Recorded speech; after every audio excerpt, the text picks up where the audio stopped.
Donc, je vais vous parler, moi, de petit jeu, de ça. Je vais vous parler de ce petit jeu qui est le livre qui tient dans la paume de la main, le petit livre, le livre du temps. On l'appelle aussi le livre des sept tonnerres. Donc, en fait, c'est le jeu de cartes avec lequel on joue au poker, on joue à la belote, etc. C'est le jeu de cartes, peut-être, qui est quelque part le moins considéré aussi, qui est à la fois le plus universel, parce qu'il est connu vraiment dans le monde entier. Il y a tout le monde ici qui a fait une partie de cartes, qui a eu un jeu de cartes dans les mains une fois. Et en même temps, c'est un jeu qui est associé vraiment au divertissement, en général, éventuellement au jeu d'argent aussi, au tour de magie. Donc finalement, qui est pas très bien vu, quoi, le jeu de 50 de cartes. Moi, tout ce que je vais vous dire, c'est vraiment un peu, ce jeu de 50 de cartes, c'est vraiment un peu le plus bas niveau des arts divinatoires, quelque part, tel qu'il est considéré. Et moi, tout ce que je vais vous dire, c'est pas quelque chose que j'ai inventé, c'est quelque chose que j'ai appris. Je suis parti vivre aux États-Unis. Bon, maintenant, ça fait assez longtemps. Ça fait plus d'une vingtaine d'années. Donc, j'ai vécu 10 ans aux États-Unis. Et j'ai découvert, on m'a prêté des livres, en fait, et j'ai découvert une connaissance cachée. Alors, j'ai pas vraiment découvert, mais j'ai juste découvert parce que, en France, et même en Europe, il y avait absolument aucune publication, il y avait absolument aucun enseignement là-dessus, en fait. Et donc j'ai été vraiment fasciné, il y a quelque chose en moi qui s'est reconnu dans ce jeu de cartes, et donc j'ai appris tout ce que je pouvais apprendre, et j'ai même eu l'impression, j'étais parti aux États-Unis pour suivre des enseignements, et je pensais que j'allais finir ma vie aux États-Unis, et en fait, quand j'ai découvert ce jeu de cartes, j'ai eu l'impression que j'avais trouvé le trésor, que j'étais allé chercher là-bas sans le savoir, et du coup que mon voyage s'arrêtait, et vraiment ça a été très net, et d'un seul coup j'ai pris la décision de rentrer en Europe en fait. J'ai pris la décision de rentrer en Europe, entre autres, parce que ce jeu de cartes, j'ai appris que le cœur, trèfle, carreau et pique, c'était les enseignes qui étaient dites françaises. Donc elles étaient apparues ici. Et alors, non seulement ici en France, mais en Normandie. Ouais, donc je suis d'autant plus heureux de cette invitation, de venir parler de ça ici. Je m'étais dit, il y a 20 ans, il faudra que je vienne en Normandie pour voir le berceau des cartes à jouer, en fait. Et voilà, j'y suis. Donc, elle serait apparue à Rouen, en fait. Il y a deux pôles, donc dans la seconde moitié du XVe siècle, il y a deux pôles. Il y a le pôle de Rouen, en fait, et le pôle de Lyon, où il y avait des quartiers, parce que les cartes, tout de suite, il y a eu un engouement vraiment extraordinaire pour le jeu de cartes dans toute l'Europe. La France est devenue le grenier à cartes de l'Europe, donc il y avait des manufactures, des énormes industries, des centaines de personnes qui se spécialisaient dans la fabrication des cartes à jouer. Donc c'était des villes où il y avait déjà une industrie du textile qui était assez importante, donc ils avaient un travail avec les couleurs, et ils ont reporté ça en fait pour fabriquer des cartes à jouer. Et c'est devenu vraiment quelque chose d'énorme en fait. Mais moi je pense que c'est Rouen vraiment le point de départ, et je vous montrerai pourquoi tout à l'heure avec les cartes en fait. Voilà, alors moi ce que j'ai appris, ça vient de quelqu'un qui s'appelle Olney Richmond, qui est un Américain qui vivait à Chicago, donc dans les années, c'était la fin du 19e à peu près. Et donc cette personne, Olney Richmond, il publie un livre où il révèle ses secrets, où il révèle donc une sorte d'hermétisme appliqué, on pourrait dire, sur comment utiliser ce jeu de cartes. Il dit que le jeu de cartes, c'est en fait le livre du temps des anciens mages, il dit. Donc c'est un livre dans lequel tous les symboles, les cartes sont les symboles sacrés des anciens mages. C'est ce qu'il dit. Et c'est un livre, donc c'est un livre qui a 52 pages, et chaque page du livre, donc chaque carte, représente une combinaison d'influences astrologiques qui a été résumée dans un symbolisme géométrique. Alors, Olney Richmond, il dit que lui, il a reçu l'autorisation de ses supérieurs, on ne sait pas qui c'est, de parler, de rendre publique cette connaissance pour la première fois. Lui dit que cette connaissance, elle vient de extrêmement loin. Il nomme le continent mythique perdu de l'Atlantide. Il dit qu'ensuite, cette connaissance, elle s'est transférée en Égypte et en Mésopotamie, et que de l'Égypte et de la Mésopotamie, elle est passée par la Perse jusqu'en Inde. Et lui, il dit qu'il a été enseigné, qu'il est rentré en contact avec cette connaissance. C'était pendant la guerre de sécession, c'était un jeune soldat d'infanterie, et il a rencontré un officier français. Un officier français qui l'aurait enseigné, qui lui aurait passé son savoir, en fait, et qui lui a donc appris les secrets dans le jeu de cartes, en fait. Euh, Alors, on avait intitulé cette conférence L'imaginal du jeu de 52 cartes. Je pense qu'un titre qui serait maintenant, avec du recul, qui serait un peu plus approprié, ça serait plutôt le jeu de 52 cartes, deux points, un pont entre le monde de l'imaginal et le monde de la vie de tous les jours, en fait. Vous voyez? Je pense que ça serait plus approprié. Mon sous-titre, c'est le livre du temps. Ça sera la première partie en fait de ma présentation. Et donc je vais vous montrer comme un cours presque, comment est-ce qu'on lit les cartes, comment on utilise les cartes à jouer selon cette tradition. En sachant que je dis hein, le livre du temps, et en préparant la présentation, quelque chose qui m'est apparu, c'est que on utilise le même mot de temps que les anciens, mais en fait, ils ne voulaient pas du tout dire la même chose. Pour nous, le temps, c'est vraiment une succession d'événements qui ne vont pas se répéter. C'est ça, le temps. Pour les anciens, c'était complètement autre chose. Pour les anciens, le temps, c'est quelque chose qui est cyclique déjà, qui se répète, et ensuite, c'est quelque chose qui est vraiment chargé d'influence. Donc le temps, c'est la divinité, ou c'est même une partie de la divinité. Et en fait, chacun de nous, en ayant une date de naissance, en étant apparu à un moment donné dans le temps, on est aussi un morceau de ce temps et on est aussi un morceau de cette divinité, en fait. Et donc, on est dans complètement autre chose que ce qu'aujourd'hui on entend, même si on utilise le même mot, en fait. Donc, je vais vous parler de ça. Et on dit que c'est un livre du temps, parce que donc ces 52 cartes, c'est possible de les utiliser comme nous, on a l'habitude, en général, quand on parle de cartomancie, d'utiliser les cartes, c'est-à-dire qu'on va mélanger les cartes. Donc, on va leur infuser notre magnétisme personnel, on va le mettre dans le jeu en les manipulant. Et ensuite, on va tirer des cartes qui vont nous donner des réponses aux questions qu'on peut avoir éventuellement. Holder Richemont, donc celui qui parle pour la première fois de ce jeu de cartes, il donne aussi une technique pour utiliser le jeu de cartes de cette façon. Donc en mélangeant aussi les cartes, lui, il ajoute quelque chose, il ajoute un protocole pour pouvoir synchroniser notre énergie avec le mouvement de la Terre, avec le magnétisme de la Terre en même temps. Mais donc on peut tirer le jeu de 52 cartes comme ça, c'est possible, hein, d'une manière intuitive finalement. Vous savez le nombre de combinaisons qui est possible avec un jeu de 52 cartes. Pour savoir, il faut faire 1 x 2 x 3 x 4 jusqu'à x 52. Donc c'est un chiffre qui a 22 zéros. Alors je ne sais pas si c'est vrai, mais ce que j'ai lu, c'est que c'était plus, parce que je n'ai pas fait le calcul, c'était que c'était plus, si on tirait un jeu, on faisait un tirage toutes les secondes depuis le Big Bang, on n'en serait encore qu'à la moitié des tirages possibles. Ça fait beaucoup, hein. Donc, ça veut dire que ce que ça veut dire, en fait, c'est que chaque fois qu'on mélange les cartes et qu'on tire des cartes, qu'on expose le jeu de 52 cartes, c'est très possible que ce soit quelque chose qui soit unique et qui se répète jamais plus, en fait. Vous voyez? Mais Olney-Richemont, il donne aussi, et c'est ça qui est intéressant, en fait, c'est ça qui est nouveau, quelque part, c'est qu'il donne aussi une autre manière d'utiliser le jeu de cartes, qui, elle, est purement mathématique. Donc, il ne dépend plus du magnétisme personnel, qui est vraiment similaire à l'astrologie, en fait, au travail astrologique. Et c'est-à-dire que par rapport à notre date de naissance, donc par rapport au jour où on est arrivé sur cette Terre, au jour d'aujourd'hui, on peut tirer 90 séquences de 7 cartes par rapport à chaque jour de l'année, en fait. 90 séquences de 7 cartes, qui ne bougent pas, qui sont toujours les mêmes, et qui vont faire un livre dans lequel on peut lire notre vie. Son livre à lui, il avait intitulé le livre du test mystique. Parce qu'il dit que ce livre, c'est un livre que l'on peut tester.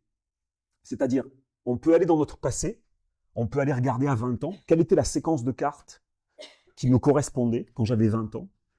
Et en fait, est-ce que les cartes parlent bien de situations, de personnes que j'ai rencontrées, que j'ai connues, qui me sont arrivées, etc. Vous voyez? Et donc ensuite, on peut aller dans le futur et faire pareil. Vous voyez, donc c'est vraiment le livre du temps, un livre qu'on peut tester, qu'on peut mettre face à la réalité de ce qui nous est arrivé, de ce qui s'est passé en fait. Voilà, très semblable à l'astrologie. Donc il donne cette chose qui est impossible finalement à découvrir si on n'a pas la clé pour l'ouvrir. C'est impossible par soi-même de découvrir le mécanisme en fait qui permet ça. Et alors dans une deuxième, donc je vais vous parler de ça d'abord pour commencer. Et dans une deuxième partie, je voudrais vous parler du calendrier mésoaméricain. Ça, c'est vraiment tout nouveau. Ça fait 1 an que je m'intéresse à ça. C'était quelque chose qui était assez... c'est arrivé à moi un peu comme ça, par hasard, en fait, sans chercher. Et j'ai vu des parallèles incroyables avec nos jeux de cartes, que ce soit le jeu des tarots ou le jeu des 52 cartes, avec les calendriers mésoaméricains. Et donc, je voudrais vous parler de ça, vous partager un petit peu ça, parce que j'ai l'impression que ça ouvre des perspectives énormes, en fait, sur cette cartomancie, sur la cartomancie, sur ce qu'on connaît des cartes en général, en fait. Voilà. Alors, je vais rentrer dans le vif du sujet. Voilà, première partie, Astrocartomancie, le livre du temps. Astrocartomancie, c'est moi qui ai donné parce qu'il n'y a pas vraiment de nom pour nommer. On l'appelle, des fois, c'est le petit livre, le livre. Ça vient dans l'Apocalypse de Saint Jean, il y a un passage où il y a 7 tonnerres qui font retentir leur voix, la voix des 7 planètes. Et il y a l'ange qui donne à Jean un petit livre qui tient dans la paume de sa main. Et il lui dit, tu mangeras ce livre, voilà, il sera doux dans ta bouche, mais amer dans tes entrailles. Et ensuite, tu iras diviniser devant les peuples, mais tu garderas ces savoirs secrets jusqu'à ce que le temps soit venu de les révéler, etc. Et donc, ce que disent l'ordre des mages, c'est que ce petit livre, c'est ça. Le petit livre qui tient dans la paume de la main. La voix des 7 tonnerres, c'est la voix des 7 planètes. Et le petit livre, c'est ça. C'est les anciens symboles, le livre de symboles, le livre du temps. Voilà. Alors, voilà notre jeu de cartes qui... vraiment, c'est un jeu de nombres, en fait. Hein. C'est un jeu de nombres et de structures géométriques. Donc, il y a 52 cartes, qui sont les 52 semaines dans l'année. Il y a 4 familles, donc les 4 saisons. Il y a 12 personnages. Si vous comptez tous les personnages de la famille royale, ils sont 12. Donc, les 12 mois de l'année, les 12 signes du zodiaque. Si vous donnez le nombre 1 aux As jusqu'à 13 pour les rois et que vous additionnez tous ces nombres, vous trouvez 364, plus le joker. Donc vous avez exactement le nombre de jours dans une année. Vous avez aussi... Alors les cartes, ces cartes-là, on les appelle les cartes numérales ou les cartes de points. Vous voyez, de l'As jusqu'au 10. Et ensuite, les autres cartes, ce sont les personnages, en fait, court cards en anglais. Donc, là, vous avez 40 cartes aussi de points, du coup. Donc, vous avez le chiffre 40, hein, comme la traversée du désert, le grand cycle, en fait, de 40. Vous avez aussi 20 cartes rouges et 20 cartes noires. Donc, vous avez le chiffre 20 aussi, qui a été autrefois, chez nous, une unité de mesure, certainement, puisqu'on a 4 20. Vous voyez? Donc, ça a été une base, en fait, le 20. Vous avez... Bon, le 10, hein, le système décimal. Vous avez le 3 aussi, donc le neutre pour le valet, le féminin et le masculin pour la reine et le roi. Donc là, en fait, vous avez les 2 couleurs pour le jour et la nuit. Donc là, ce que vous avez, en fait, c'est les arcanes dites mineures dans le jeu des tarots. Dans le jeu des tarots, la différence avec le jeu de 52 cartes, c'est qu'il y a une carte supplémentaire par famille. C'est le cavalier. Là, il n'y a pas de cavalier, vous voyez, il n'y a que 3 personnages, en fait. Et en plus, il y a 22 arcanes majeures, dites majeures. Donc là, on est vraiment dans les arcanes dites mineures. Quand on entend mineur, on entend la mine, les métaux. Et donc, par analogie, tout ce qui est en haut et ce qui est en bas, tout ce qui est en bas est comme ce qui est en haut, hein, l'adage hermétique. Donc, par analogie, on a les influences planétaires, les influences des métaux, les influences planétaires. Vous voyez ? Et donc, chaque carte va représenter un condensé d'influences planétaires. Et avec les 52 cartes, d'après les mages, on a toutes les influences planétaires à l'œuvre dans notre système solaire, en fait, dans notre monde. Alors là, je suis sur les enseignes, en fait, hein, les 4 enseignes. Le cœur, son symbolisme, c'est une flamme. C'est une flamme qui a été retournée. C'est une flamme à l'envers. Donc, c'est une flamme qui descend. C'est le feu qui descend. Donc, c'est l'incarnation des choses, en fait. C'est aussi une force de cohésion, la force qui donne la cohésion aux choses. Ça va représenter l'amour, ça va représenter l'amitié, ça va représenter tout le monde des sentiments, ça va représenter aussi le monde de l'enfance, ce qui n'est que sentiment, en fait, le monde de l'enfance, le monde des animaux aussi, le royaume animal. Et c'est l'idée d'un commencement, puisqu'il y a cette incarnation, c'est le feu qui descend, c'est le feu qui nous anime, qui brûle au fond de nous, c'est le feu qui anime le monde aussi. Et donc c'est ce feu qui descend, qui vient incarner en fait, amener la vie en fait. Ensuite vient le trèfle, parce qu'il faut voir qu'il y a une progression dans les cartes. Donc là vous avez l'enfance, là vous avez l'adolescence, le printemps de la vie et l'été de la vie. Donc le trèfle c'est la connaissance, vraiment. Il y a cette idée d'expansion. Dans trèfle, vous avez trois, vous avez l'idée en anglais, vous avez le tree, hein, l'arbre, en fait, donc avec les branches, le tronc et les racines, c'est les trois parties de l'arbre qui sont à la recherche sans arrêt de nutriments dans le sol, de lumière dans le ciel. Donc il y a cette idée de connaissance, en fait, qui est à la recherche, cette idée d'être à la recherche de choses. Le symbole lui-même, c'est juste la feuille de trèfle qui couvre les champs l'été, et donc c'est un symbole pour la connaissance universelle. On peut dire que c'est aussi lié au monde du druidisme. On a le Triskel, les trois mondes, donc le numéro 3 qui est inscrit dans le 3, et les druides qui allaient chercher leur connaissance dans les forêts, auprès des arbres. Donc ici, on a le monde végétal. Et par expansion, on a aussi le fleurissement de la conscience. On a la conscience avec le trèfle, vous voyez. Ensuite, on passe au carreau. Le carreau, en anglais, on le dit diamond. Donc c'est vraiment le diamant en fait. C'est les valeurs, c'est ce qui est le plus précieux finalement. C'est la pierre, c'est les pierres précieuses. Vous voyez. Donc ça va être un symbole pour la richesse. La forme, c'est un losange. Dans losange, on entend ange. Donc il y a cette idée de l'esprit qui est manifesté dans la matière en fait. Et il y a cette idée d'organisation aussi avec le carreau. Donc ça va représenter les valeurs, mais aussi l'argent, les finances, le commerce. Et tout ce qui est la construction, l'organisation, la construction, le carreau. Et puis enfin, ouais. Et enfin, vous avez le pic. Le pic, son symbole, c'est le gland. C'est le gland qui est planté dans la terre, dans lequel en potentiel, il y a tout l'arbre en fait qui va sortir. On dit que dans le pic est contenu à la fois le cœur, le trèfle et le carreau, que toutes les familles sont contenues à l'intérieur de lui. C'est aussi, le pic, c'est la force de dissolution des choses. Vous voyez toutes les anciennes portes qui ont cette forme, ici, il y en a partout, même dans le château, là, je crois, qui ont cette forme de pic, en fait. C'est la forme de pic, donc c'est la porte, c'est le passage de l'autre côté. Vous voyez c'est aussi la mort, c'est aussi, le symbole, c'est le gland, et c'est aussi la bêche qui est faite pour creuser la terre. Et donc, on va retourner à la terre, et en même temps, ça représente le travail aussi. Le travail, il est lié au travail, et donc à ce qui est dur, ça va être les épreuves de la vie, et donc aussi la santé.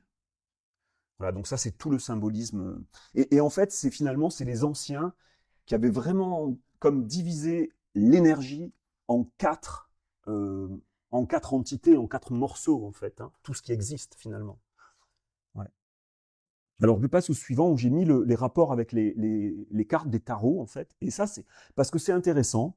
Donc, le cœur qui correspond à la coupe, le trèfle au bâton, le carreau au denier et le pic à l'épée.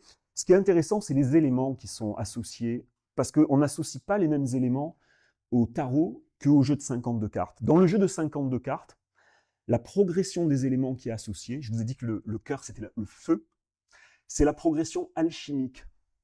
C'est l'ordre alchimique des éléments, c'est-à-dire c'est du plus léger au plus lourd, au plus dense. Vous avez le feu, l'air, l'eau et la terre. Alors que dans le tarot, c'est une autre progression. Ici, il est associé à l'eau. Le cœur, il est associé à la passion, donc le feu, les sentiments, mais ça peut être le courage, ça peut être l'amour pour sa patrie aussi. Vous voyez, donc en ce sens, vous avez le feu ici. Mais en même temps, les émotions, même les sentiments, sans doute, c'est quelque chose dans lequel on peut se noyer aussi. Et donc ici, vous allez avoir l'eau comme représentation du symbole qui correspond en fait, la coupe. Vous voyez aussi comme là, vous avez des symboles abstraits, et là, par contre, ce sont vraiment des objets concrets. Comme on est comme dans 2 plans différents en fait, dans 2 mondes différents. Avec le trèfle, vous avez l'air, c'est l'expansion des idées, l'inspiration aussi. Mais ici, vous avez le feu avec le bâton. Parce que les idées aussi, elles avancent par débat, elles avancent par contradiction. Vous voyez ? Donc et d'ailleurs, le trèfle est gouverné par la planète Mars, donc une planète liée au feu.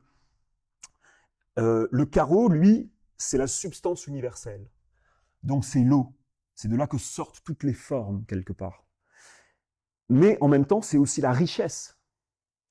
Et donc, en tant que richesse, le denier, lui, va être gouverné par l'élément terre.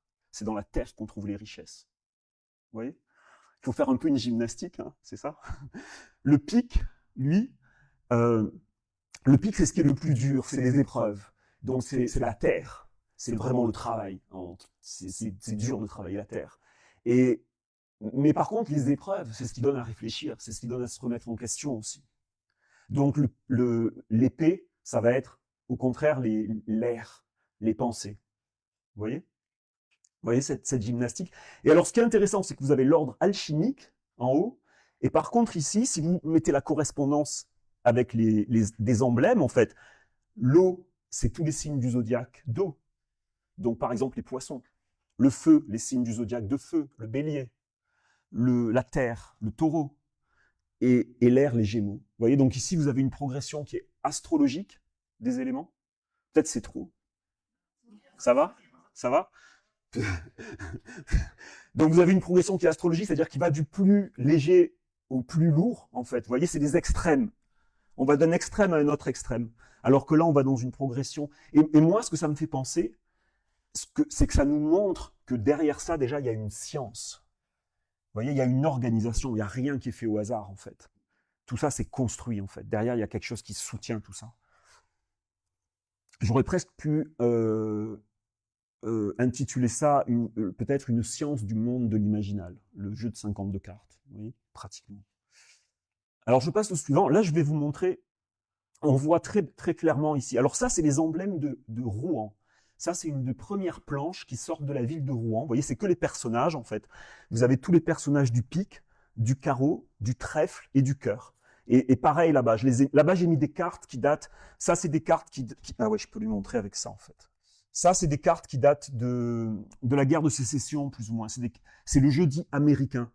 Parce qu'ensuite, les jeux se sont séparés entre les cartes dites françaises, qui étaient plutôt les cartes de Lyon, d'ailleurs, qui exportaient les cartes plutôt en Europe centrale, et le jeu de Rouen, qui, lui, exportait les cartes plutôt, justement, en Angleterre, mais aussi dans les pays nordiques, jusqu'en Russie, etc. Et ce que vous allez voir, c'est les regards des personnages dans ces cartes, comment ils sont indiqués. Vous voyez que le pic, le valet de pique, bon déjà il n'a qu'un œil, le valet de pique. Vous allez voir les personnages qui n'ont qu'un œil. Vous avez le valet de pique, le roi de carreau ici, d'accord, et le valet de cœur. Et vous voyez que c'est pareil ici. Vous avez le valet de cœur, pardon, le valet de cœur, le roi de carreau et le valet de pique, ils n'ont qu'un œil, ces trois cartes. Alors il y a une raison pour ça. On verra si je vous la donne ou pas, mais peut-être c'est pas important. Non, parce que c'est beaucoup d'informations, donc vous allez voir. Ouais. Vous allez me prier d'arrêter au bout d'un moment, vous allez voir. Non, pas maintenant. Mais alors, ce que je vais vous montrer là, c'est autre chose. Ce que je vais vous montrer là, c'est autre chose, c'est les regards, parce que vous voyez, lui, il regarde il regarde pas le pic. Vous voyez, il tourne la tête. Et elle, pareil, la dame de pique, elle tourne de l'autre côté. Et lui aussi, ah mince, vous le voyez pas, lui. Mais ouais, vous voyez que là, l'emblème, il est de l'autre côté. Vous voyez, il regarde pas le pic, lui, aussi. Hein, et là, c'est pareil, vous voyez, là c'est plus clair. Vous voyez, il regarde pas, il regarde de l'autre côté. Les trois, ils regardent de l'autre côté. Vous voyez. Par contre, lui, il regarde. Tous les trois, ils regardent. D'accord. Tous les cœurs aussi, pareil, ils regardent. Vous voyez, les cœurs, ils sont ici, ils regardent, pareil.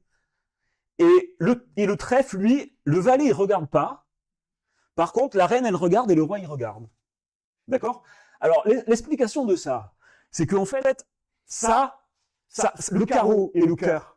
Le carreau, c'est la richesse, c'est la beauté, c'est les valeurs. Le cœur, c'est l'amour, l'amitié, l'affection. Donc, c'est des choses qu'on aime. Donc, ils regardent, ils sont face à l'emblème, vous voyez. Par contre, celui-là, ouais, ça, c'est le travail, c'est le labeur, c'est la santé, c'est la maladie. Non, ouais, on regarde. Et ben là, donc, tous les trois, ils regardent de l'autre côté, quoi. Ils peuvent pas voir. Et le valet, ici, l'idée, c'est que le roi et la reine, ça, c'est la connaissance. Donc, le roi et la reine, ils sont responsables, ils sont mûrs, ils regardent la connaissance, ils sont prêts à prendre leurs responsabilités. Le valet, c'est le jeune prince ou princesse dans la cour royale. Vous voyez, il a pas envie ouais, il a envie d'en faire qu'à sa tête, en fait. Voilà, c'est ça. Donc, il détourne le regard. Vous voyez ce qui est inscrit là?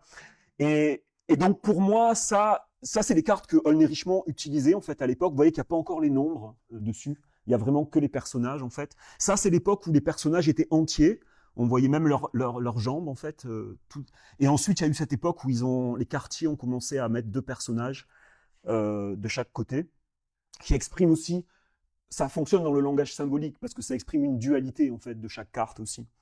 Mais donc, ce qui est intéressant, c'est que voilà, on voit la continuité des portraits de Rouen avec les portraits du jeu de cartes que maintenant on connaît, qui est universel, parce que ça, c'est vraiment le jeu de cartes qui est sur les ordinateurs, sur chaque programme Windows, un jeu de cartes avec qui on peut faire des réussites. Vous voyez, donc ça, c'est ces portraits-là, en fait.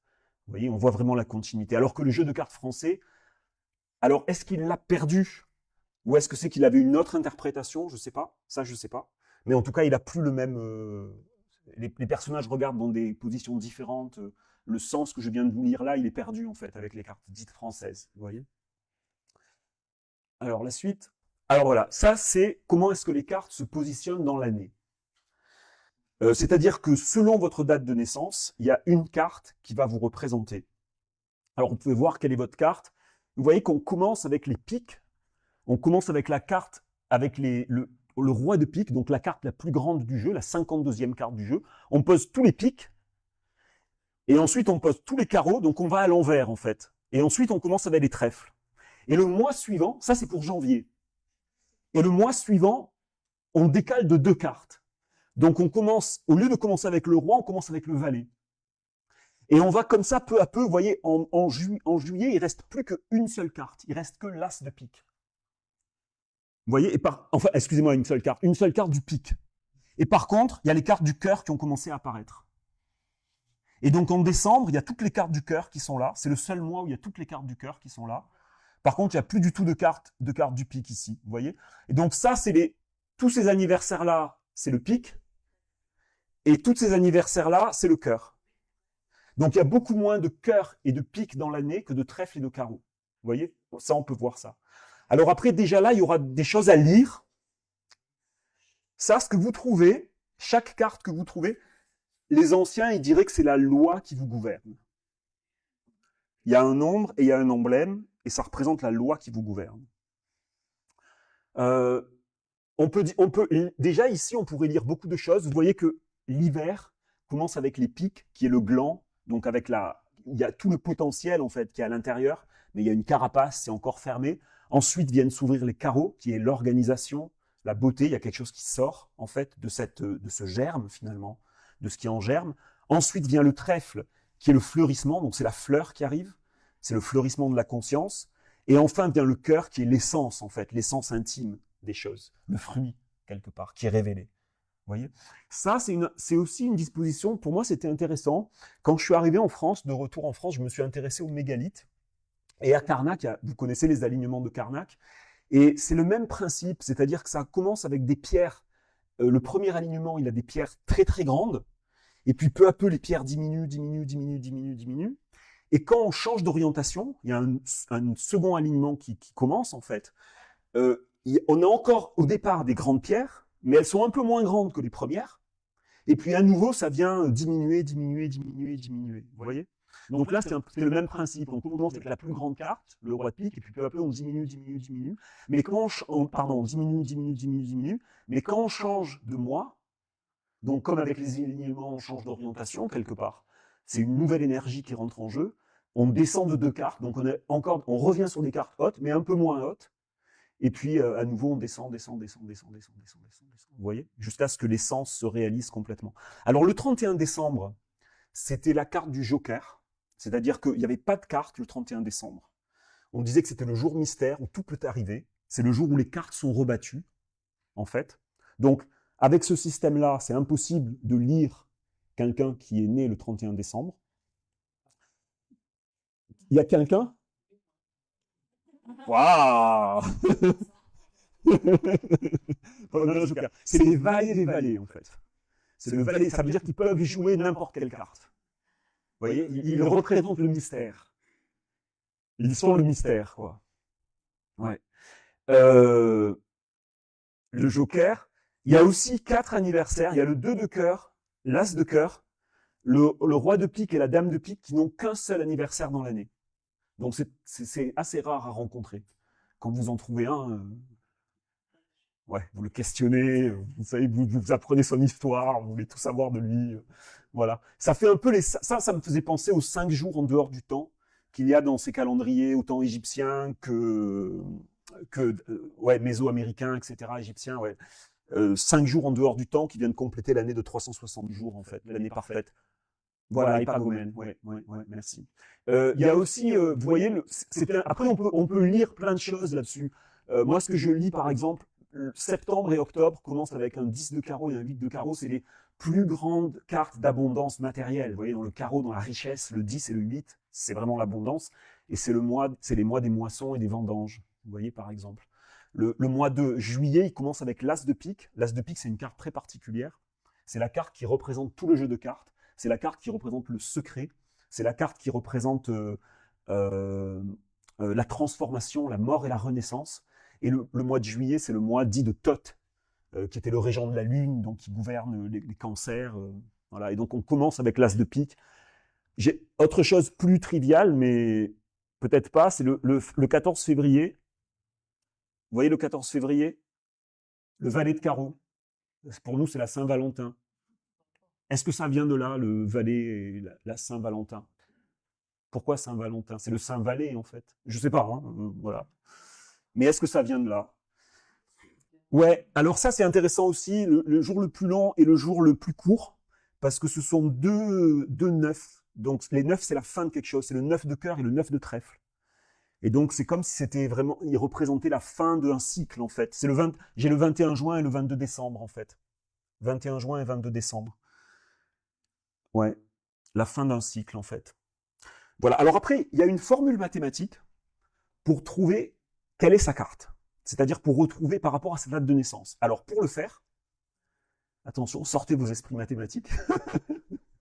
ou téléphone portable. Mais en fait, la formule, c'est très simple. On prend le mois, on le multiplie par 2, on ajoute les jours, et on soustrait à 55. Ouais, c'est super simple. Hein.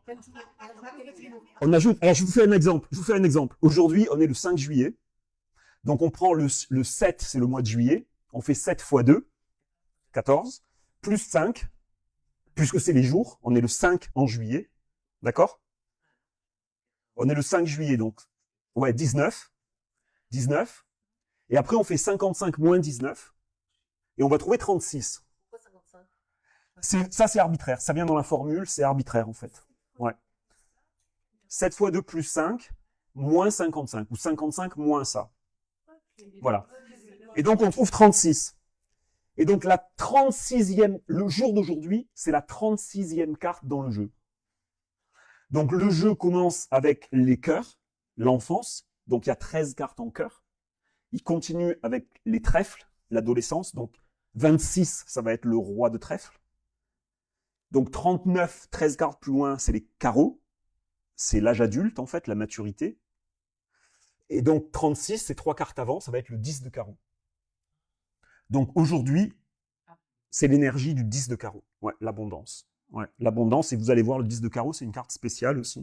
Là, on rentre dans la manière de positionner les cartes. Vous voyez que là, c'est... Vous avez trouvé votre carte, vous voulez... L'ordre des cartes est là, c'est-à-dire que vous voyez, là, toutes les cartes sont placées...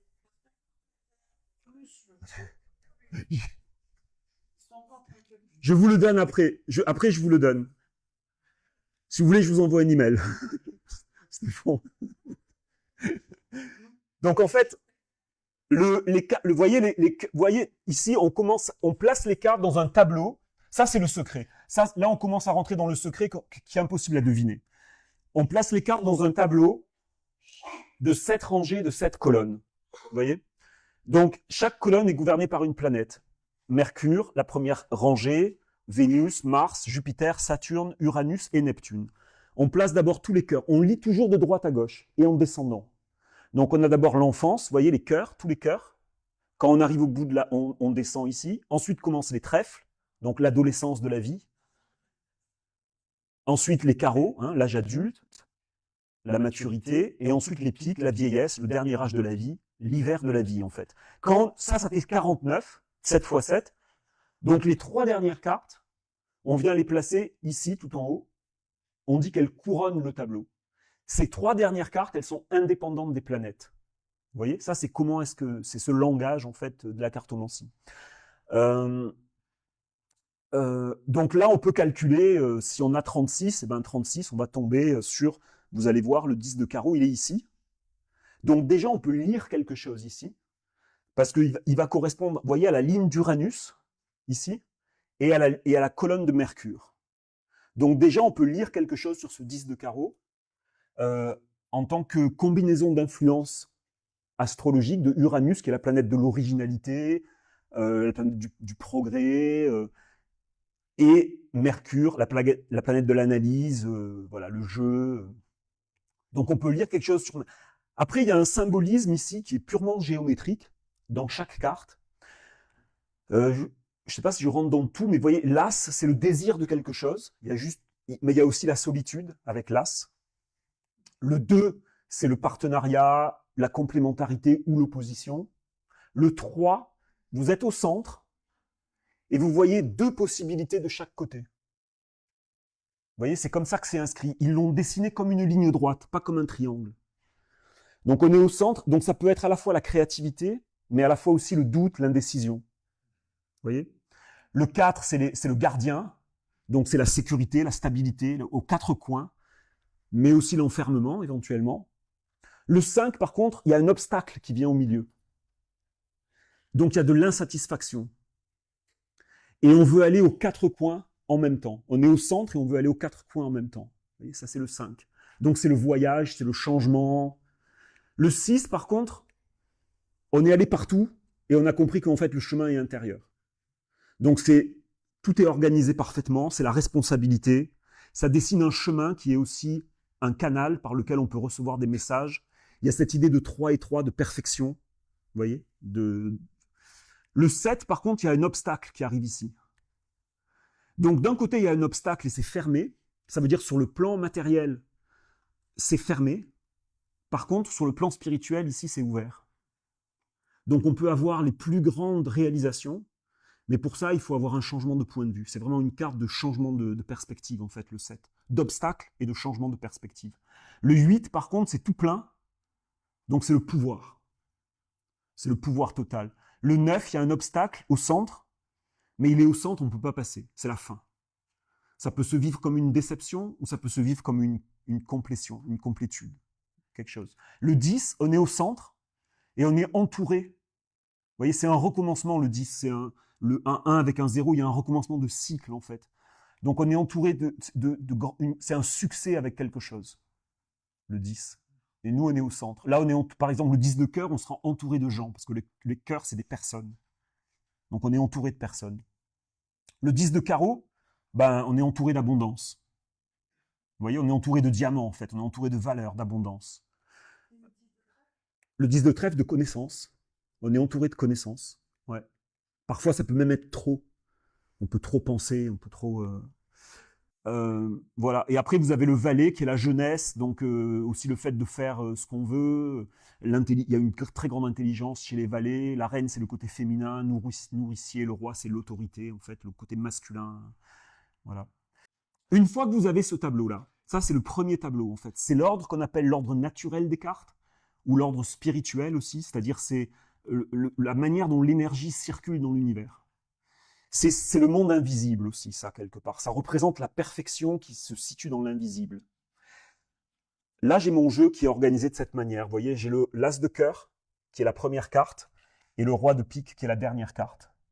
Donc, on prend son jeu dans sa main, comme ça, et il y a une manière de couper les cartes particulière. On va faire 4 paquets en 3 par 3 par 3 par 3 par 3. Et après avoir coupé les cartes de cette manière-là, on va obtenir ce nouveau tableau. Vous voyez ce nouveau tableau où on dirait que si on réétale les cartes, on dirait qu'il y a un chaos ici, que tout est dans le désordre, mais en fait il y a un ordre à l'intérieur. Et ça va représenter le moment de la manifestation dans le monde. Ça va représenter la naissance des choses. Donc, quelle que soit la carte que vous avez, elle va avoir sa place ici. Ça, ce qui est extraordinaire avec ce système, pour moi, c'est que ça, c'est la charte astrologique de votre naissance. Mais avec les cartes, en fait, vous avez absolument tout ce qui a une date de naissance dans ce monde qui apparaît sous votre même angle de vue, en fait. Vous pouvez tout rentrer dedans, quoi. Vous voyez? Donc vous pouvez tout de suite voir des comparaisons, voir s'il y a des cartes qui sont proches l'une de l'autre, voir, vous voyez, tout de suite vous pouvez lire des choses.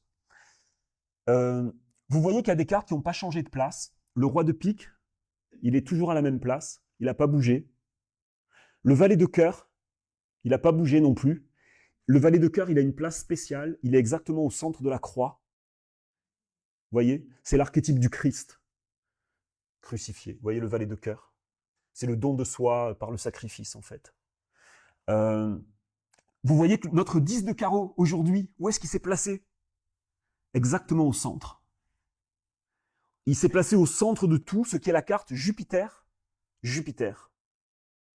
Vous voyez? La plus grande abondance. Alors, j'ai cherché qui était né aujourd'hui. C'est vrai? Oh, magnifique. Magnifique. Ouais. Bon anniversaire, ouais. Magnifique. Ouais. Donc, j'ose plus rien dire, là, du coup. Non. Non, bah, apparemment... Ah bon? 10 de carreau aussi, 2 10 de carreau. Donc, vous voyez, enfin, ce que ça... Ici, vous êtes au centre du monde. Vous voyez? Vous êtes au centre du monde. Ce qui veut dire, souvent, ça veut dire que dans leur vie, sans qu'ils le cherchent, en fait, ils se retrouvent au centre de quelque chose, au centre d'un groupe, au centre de leur monde proche. C'est vrai? Je sais pas. Non, peu importe. Mais voilà. En tout cas, j'ai cherché. Alors, j'ai trouvé. Bon, j'ai trouvé plusieurs. Et alors ça, c'est super à faire. Surtout, moi, j'adore faire ça pour les personnages célèbres, en fait. Et puis ça, on va de un à l'autre. J'adore avec toutes les histoires, en fait. Hein. Trouver comment est-ce que avec juste comment on peut, parce que c'est une loi, quoi. Juste un symbolisme géométrique très simplifié, en fait. Et comment on arrive à faire tourner toutes les histoires qui viennent s'agrafer autour et qui viennent vraiment donner de la chair, en fait. Et il y a un moment donné, quand on trouve pour chaque histoire, en fait, hein, chacune des histoires qu'on porte ici, chacun d'entre nous, quand on trouve la clé, comment est-ce que le symbole se connecte à ce qu'on a vécu ou à ce qu'on vit, c'est comme si d'un coup la carte, elle devenait vivante. C'est très impressionnant comme sentiment, parce qu'on peut lire vraiment toutes nos histoires ici, dans ce langage symbolique. Le 10 de carreau, moi j'ai trouvé Jean Cocteau, qui était né vraiment un 5 juillet, qu'on appelait le prince des frivoles, Jean Cocteau. Alors j'ai trouvé ça intéressant, parce que c'est cette influence Jupiter. Donc il y a cette chose d'être dans le monde, en fait, avec Jean Cocteau. Ça m'a fait penser à hier soir, la présentation de Yann, où on a vu Jupiter, il y avait Saturne qui était élevé à la fin de l'œuvre, et puis il y avait Jupiter qui était en bas, en fait. Donc c'est comme si on avait fait tomber, voilà, le prince des frivoles. Alors après, il y a beaucoup d'autres choses, parce qu'après, vous pouvez lire, c'est infini, en fait. Et c'est ça qui est passionnant. Par exemple, j'ai lu que Jean Cocteau, très jeune, il avait eu du succès, et il avait remplacé la coqueluche de l'époque. J'ai lu juste sur la fiche Wikipédia, hein, je connais pas, j'ai pas lu de biographie de Jean Cocteau vraiment, mais j'ai lu qu'il avait remplacé la personne qui était la coqueluche des salons mondains parisiens. Et cette personne, c'était une reine de trèfle. Et vous voyez qu'il a pris la place, le 10 de carreau, il a pris la place de la reine de trèfle. Vous voyez ce que je veux dire? Donc, ça, c'était intéressant, par exemple. Ça a été aussi, j'ai lu qu'il avait été l'amant d'un jeune poète, qu'ils avaient été très très proches, très fusionnels, en fait. Et cette personne-là, c'était aussi une reine de trèfle. Vous voyez? Donc ça, j'ai trouvé ça intéressant. D'autres personnes qui sont des 10 de carreau, mais qui ne sont pas du même anniversaire, qui ne sont pas des cancers, 10 de carreau. J'ai trouvé Dalida, qui était aussi une Capricorne, elle, l'opposé, en fait. Hein, Capricorne. Alors, elle, ce qui était intéressant, sa première chanson, j'ai vu qu'elle avait chanté à l'Olympia, elle avait comme ouvert l'Olympia, en plus, c'était vraiment l'ouverture, ça s'appelait « Étrangère au paradis ». Et je me suis dit, mais en fait, Jupiter, c'est le paradis, quoi. Vous voyez, c'est la plus grande abondance, en fait. C'est la plus grande chance. Et elle était étrangère au paradis, quoi. Elle était dans le paradis, elle était entourée, mais elle s'y trouvait étrangère. Et ça, alors l'idée d'étrangère, c'est un as, le 10. Vous voyez, parce qu'il y a le 1, c'est un 1 avec un 0. Et donc forcément, il y a quelque chose de la solitude avec l'as. Vous voyez, donc ça, j'avais trouvé ça intéressant. J'avais trouvé ça intéressant aussi, parce qu'ensuite, on va lire les 7 cartes qui suivent cette carte. Donc ça va être la première carte, c'est Mercure, ça va être Vénus, ça va être Mars. Vous voyez, on va reporter les planètes sur les 7 cartes qui suivent. Quand on arrive là, on descend, Mars, Jupiter, Saturne. Saturne, 5 de cœur. Elle raconte que sa vie amoureuse, sa vie affective, qu'elle n'a pas eu de vie affective, en fait. Elle raconte que ça a été toujours un désastre. Bon, ça, après, c'est chacun. Toutes les cartes peuvent se vivre à plein de niveaux différents, en fait, de conscience et de. Pourquoi vous lisez de gauche Toujours de droite à gauche. Toujours de droite à gauche.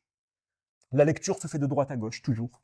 Ouais. Vous voyez ici, l'as de cœur, et on descend. Donc, on reporte la même direction, la même orientation. Voilà. Avec de la magie arabe. Oui, tout à fait, tout à fait, tout à fait. Alors après, bon, je pourrais disserter encore là-dessus. Qu'est-ce que je pourrais vous dire là-dessus aussi que j'ai pas dit? J'ai plein d'exemples avec des 10 de carreau, mais je sais pas. J'ai cherché, comme il s'appelait le prince des frivoles, j'ai cherché qui est-ce. D'un seul coup, j'ai pensé à Prince. Vous savez, le chanteur Prince. Et je me suis dit, mais quelle carte il est, Prince? Ouais, ben en fait, il est un 10 de carreau. Prince, c'est aussi un 10 de carreau. Et pour moi, ce qui était rigolo aussi, c'était que Prince, à l'époque, il y a eu une sorte de compétition avec Michael Jackson. Michael Jackson, c'était le roi de la pop et tout ça, et puis il y avait Prince qui est arrivé. Et en fait, Michael Jackson, c'était un 10 de cœur.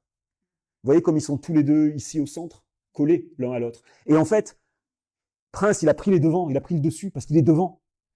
D'un seul coup, c'est devenu à propos de Prince, c'était plus à propos de Michael Jackson. Vous voyez? Donc vous pouvez lire tout de suite des choses très simples en fait là-dedans.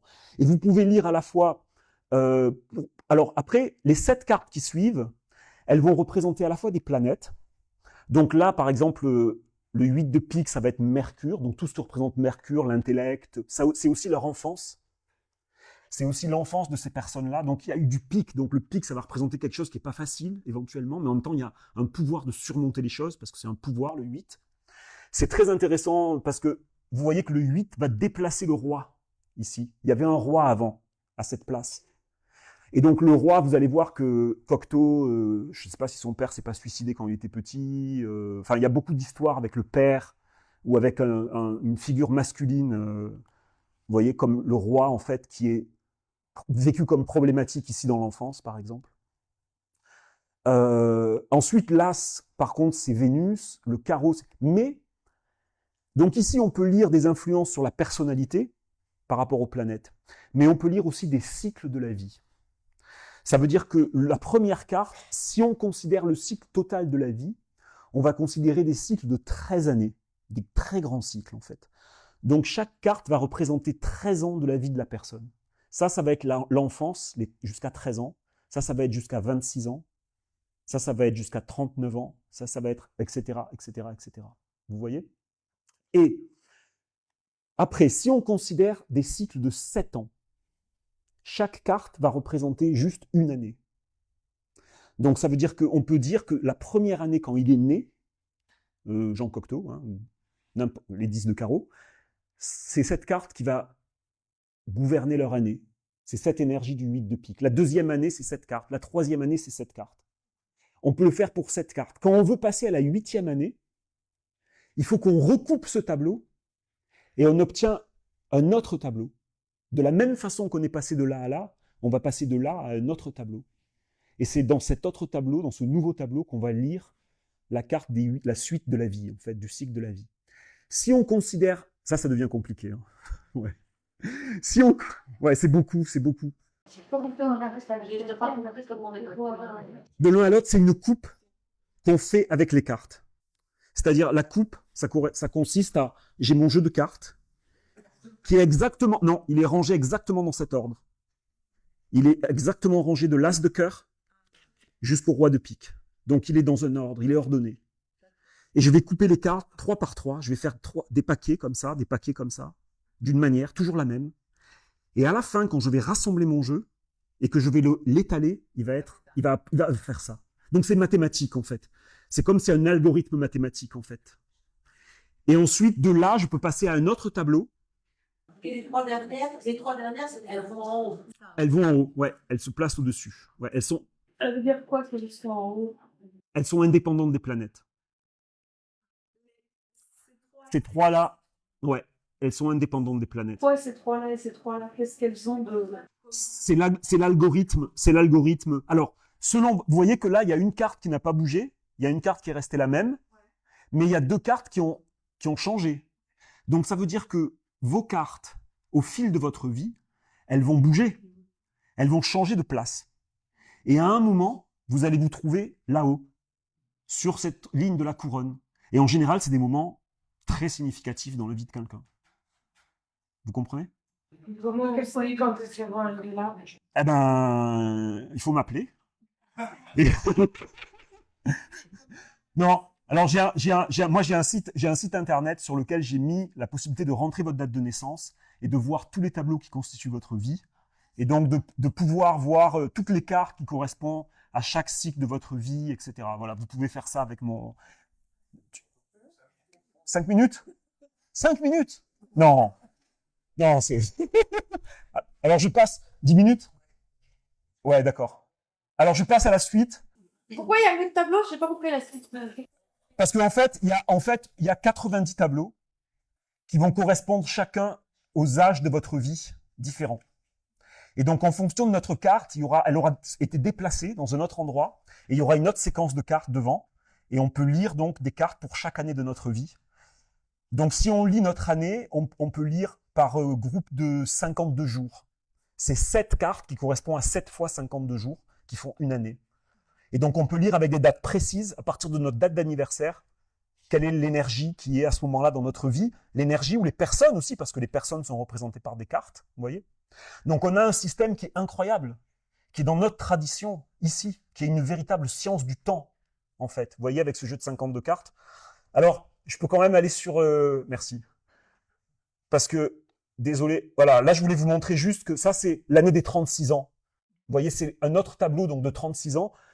Mais peu importe, voilà, parce que j'ai noté, vous voyez, ça c'est ma carte en fait, et donc ça c'est les 7 cartes qui suivent ma carte à 36 ans, et c'est juste, je montrais ça parce que j'ai fait un livre avec où il y a ce tableau, donc je l'ai repris, c'était facile, parce qu'à 36 ans, moi c'est le moment où j'ai découvert cet enseignement en fait sur les cartes, et à 36 ans, vous voyez que cette place ici, où il y a ma carte qui s'est positionnée, c'est l'as de pique qui est là. Et l'as de pique, c'est lui qui représente cette connaissance cachée, vous voyez, qui est d'ailleurs dessiné différemment de toutes les autres cartes. Vous avez vu qu'il était, il est représenté sur un fond noir en blanc au lieu du contraire. Alors après, je vais vous parler le plus brièvement possible du tonal powali, c'est-à-dire le compte du temps. C'est le calendrier mésoaméricain, en fait. Alors, dans le calendrier mésoaméricain, ils ont un calendrier qui est basé sur 13 nombres. La première chose, quand je découvre ça, c'est que leur grand cycle, c'est un cycle de 52 ans. Donc, c'est-à-dire que c'est les 52 cartes. À 52 ans, il y avait la fête du feu nouveau, ils détruisaient les temples et ils les reconstruisaient. Ils éteignaient tous les feux et ils réallumaient les feux. Donc, c'était vraiment le grand cycle du temps, 52 ans. 52 ans, 52 cartes dans le jeu. 13 nombres. Les nombres, ils étaient représentés par des oiseaux. En fait, par des êtres zélés, par des oiseaux. Ce qui est super intéressant, le 1 et le 2, ils sont représentés par des colibris. Le 3, le faucon, la caille, le corbeau. Le 7, il est représenté par un papillon. C'est le seul qui n'est pas un oiseau, c'est un papillon. L'âme. Pour les mages, le chiffre 7, c'était le chiffre de l'âme aussi. Après, vous avez encore des oiseaux. Le 8, c'est l'aigle, l'élévation. Si vous avez vu dans les cartes, le 8 de carreau, il est tout en haut du tableau. C'est vraiment celui qui regarde d'en bas. L'élévation, l'aigle. Le 9, c'est la dinde, le don de soi. Le 10, c'est la chouette. Mais surtout, le 11, le 12 et le 13, ils se différencient de tous les autres nombres. Ce sont des oiseaux précieux. C'est le perroquet, le quetzal, qui exprime le plus bel oiseau, en fait, et la perruche. Donc, ils distinguent les 3 derniers, ils ont 13 nombres, et ils distinguent les 3 derniers exactement comme dans le jeu de cartes. Vous voyez? Le valet, la reine et le roi. Le perroquet, le quetzal et la perruche. Alors après, ça, c'est l'autre numéro. Ça, c'est le 20, c'est le chiffre 20. Ils avaient, en fait, le 52, il est créé parce qu'ils avaient 2 calendriers. Ils avaient un calendrier de 365 jours, comme nous, mais qui était divisé en 18 mois de 20 jours. Donc vous avez le chiffre 20, ça fait 360, plus 5 jours hors du temps, comme les Égyptiens. Ça, c'était le calendrier de la Terre. Mais il disait que la Terre avait un calendrier, mais que l'espèce humaine avait aussi son calendrier. Et que le calendrier de l'espèce humaine était différent du calendrier de la Terre. C'était le calendrier qui correspondait à la gestation. Chaque espèce avait son propre calendrier. Donc le calendrier de la gestation, c'était 9 mois. Pour eux, c'était 260 jours. Donc 260 jours, c'était 20 fois 13. Et donc ils avaient ce chiffre 20, mais aussi ce chiffre 13, mais aussi ce chiffre 20. Le chiffre 20, il était représenté par des glyphes. Ça, c'est dans toute la Mésoamérique. Hein. C'est ce que vous connaissez comme le calendrier maya, mais ils ont des signes différents. Mais ça, c'est le aztèque, ou zapotèque, ou mixtèque, d'accord? Ça vient tout d'une origine beaucoup plus ancienne, qui est l'origine dite des Toltecs, des hommes de connaissance qui habitaient cette partie du monde à cette époque-là, d'accord? Mais parmi ces 20, donc il les divise, vous voyez, il les divise en 4 quintiles, en 4 fois 5. Et pour nommer les années, ils en choisissent 4 parmi ces 20. Et ils choisissent ces 4-là, la maison, Kali, le lapin, Toshtli, le bambou, le roseau, Akatl, et le couteau de sacrifice, Tekpatl. Et donc, toutes les années, il va y avoir 13 années Kali, 13 années lapin, 13 années roseau et 13 années couteau de sacrifice. Et ça fait 4 fois 13, ça fait le cycle de 52 ans. Vous voyez? Alors, bon, ça, vous vous en occupez pas. Je les ai mis ici, les sigles. Le lapin, le monde animal, le cœur. Le roseau, le bambou, le monde végétal, le trèfle. Le couteau de sacrifice, le pic. D'accord? Les épreuves, ce qu'il faut couper de notre vie, etc. Le carreau, l'organisation, la structure, la maison.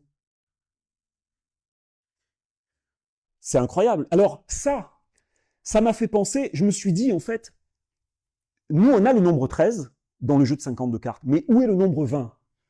Parce qu'on a eu ce calendrier à base de 20 et de 13, nous aussi. En tout cas, on a eu le 20 qui était comme une base numérique dans notre numérologie, ou dans notre façon de compter le temps. Alors je me suis dit, où il est ce 20 ? Et d'un coup, il m'est apparu, je me suis dit, mais en fait, le 20, c'est les arcanes majeurs dans le tarot.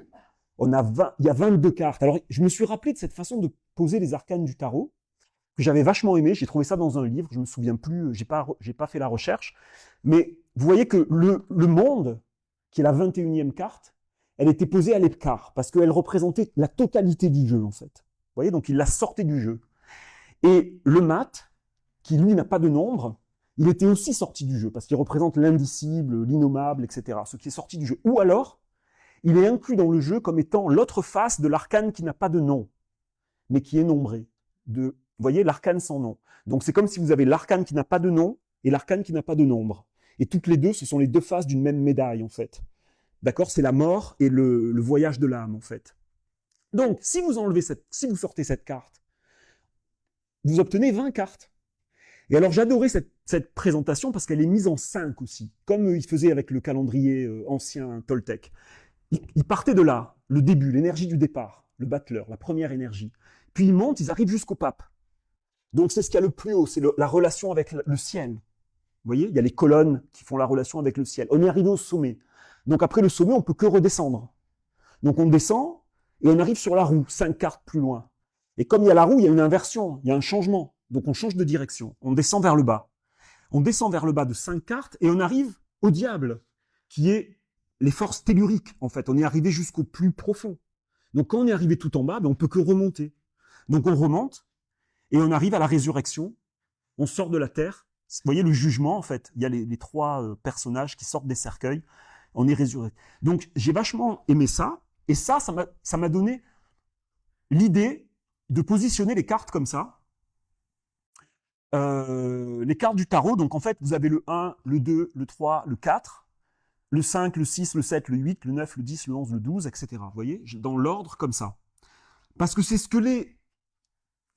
qu'ils font dans le calendrier Toltec. Ils les positionnent en 5 comme ça, en colonne de 5. Et quand j'ai fait ça, tout de suite, c'était évident que ça fonctionnait avec les cartes du tarot. C'est-à-dire que là, vous avez tout ce qui est en rapport avec l'enseignement. Vous avez l'intelligence universelle ici, qui est représentée par le battleur.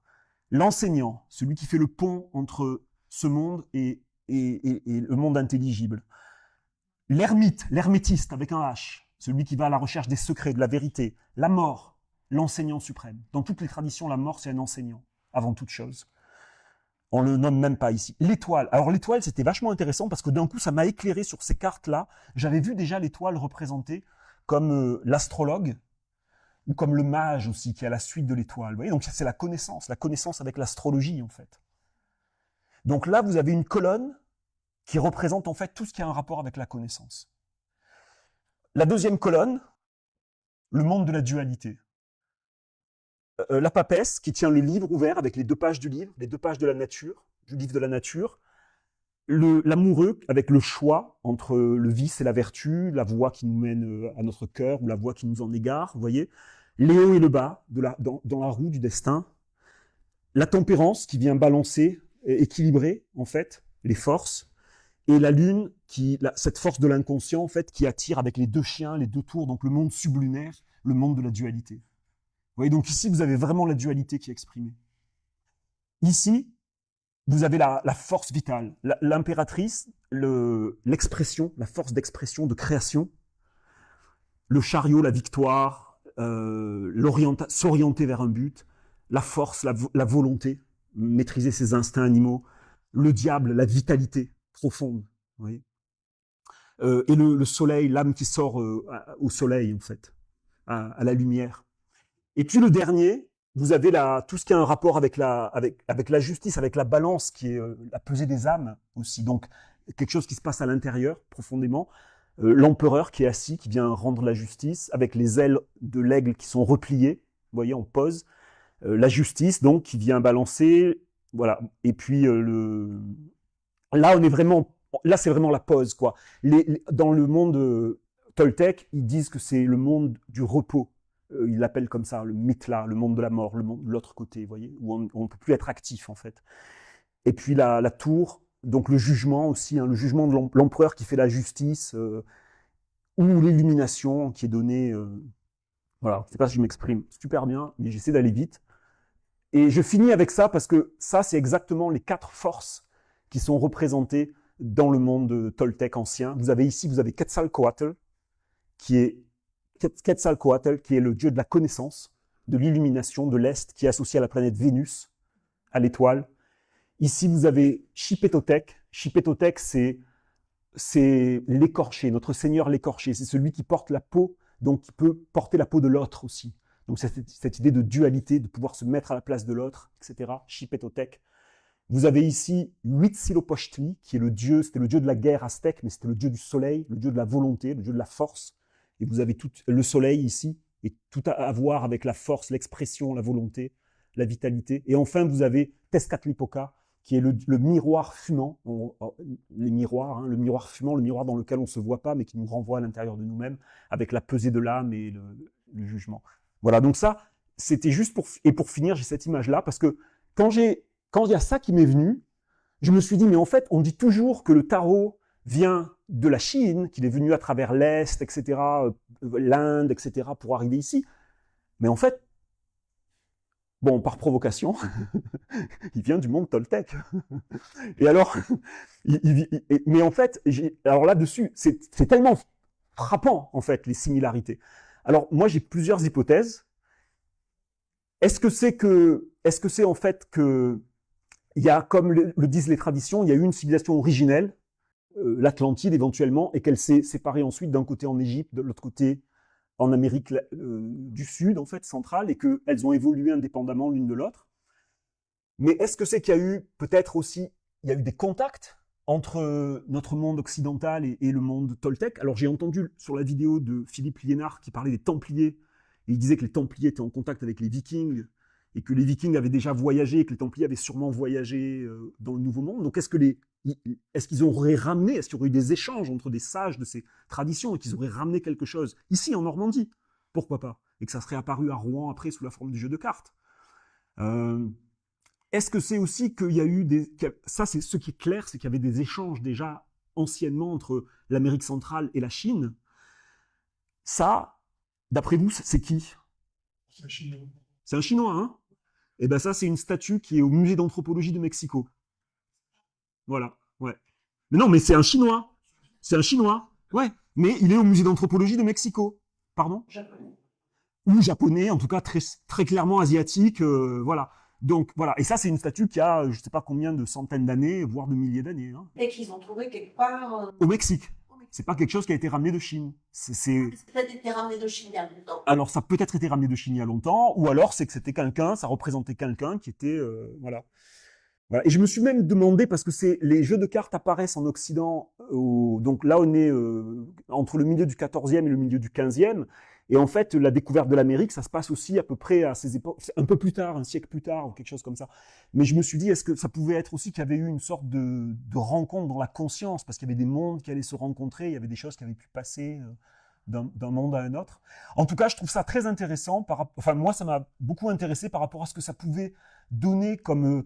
sens à nos jeux de cartes, c'est-à-dire la compréhension qu'en fait derrière il y a bien plus que des cartes et il y a vraiment une science en fait, il y a une connaissance quoi, et qu'on en a perdu énormément, on en a des bribes en fait, mais il y a beaucoup de choses qui sont oubliées et qu'il y avait vraiment une connaissance du temps, une utilisation du temps. C'est peut-être une connaissance universelle qui a été Oui. développée en différents endroits de la planète sans que les gens soient. Oui, voilà, c'est aussi possible.